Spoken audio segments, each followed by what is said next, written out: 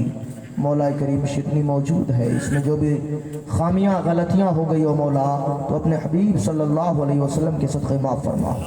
इन तमाम चीज़ों का सवाब सबसे पहले आका इनामदार मदीने के ताजदार मोहम्मद अरबी फ़िदा सल्लल्लाहु अलैहि वसल्लम की बारगाह में करता हूँ. इस कबूल मकबूल अता फरमा.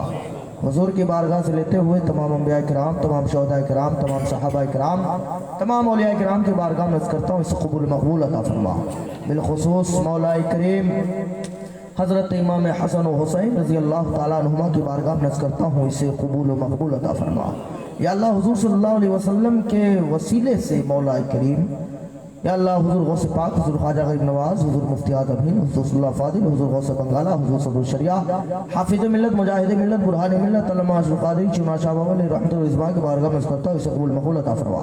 बिलखुसूस मौला करीम आलमी इस्लाम से जितने भी मुसलमान इस दुनिया से कूच कर चुके हैं, चाहे छोटा हो बड़ा हो, मौला करीम उन तमाम लोगों की मग़फ़िरत फरमा.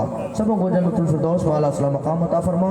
या अल्लाह इटहरी के सरज़मीन को मौला करीम खुशहाल रख, आबाद रख. आपस में एक दूसरे से मोहब्बत करने की तौफ़ीक़ और रफ़ीक़ अता फरमा.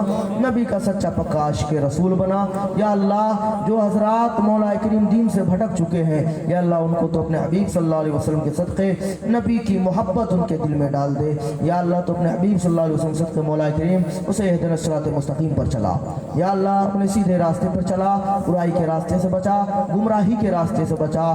बिलखुसूस मौला करीम जनाब मोहम्मद शमसाद साहब की बच्ची की विलादत हुई है. या अल्लाह उनको मौला की उम्र में, रिस्क में, माल में तरक्की अता फरमा। या अल्लाह उस बच्ची को मौला की इल्म नाफे अता फरमा।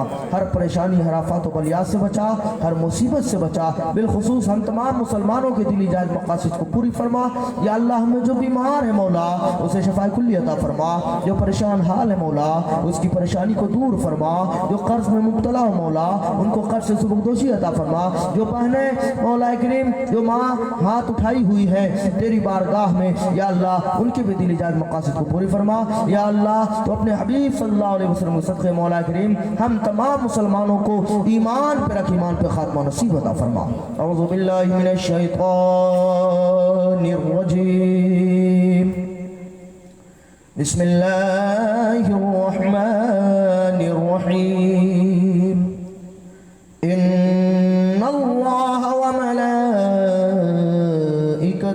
युसल्लूना अलन नबी या अय्युहल्लज़ीना आमनू सल्लू अलैहि व सल्लिमू तस्लीमा। अल्लाहुम्मा सल्लि अला सय्यिदिना व शफीना मुहम्मदिन। सुब्हान रब्बिका रब्बिल इज़्ज़ति अम्मा यसिफून व सलामुन अलल मुरसलीन वल्हम्दुलिल्लाहि रब्बिल आलमीन। बिहक़्क़ि ला इलाहा इल्लल्लाह मुहम्मदुर रसूलुल्लाह। अस्सलामु अलैकुम।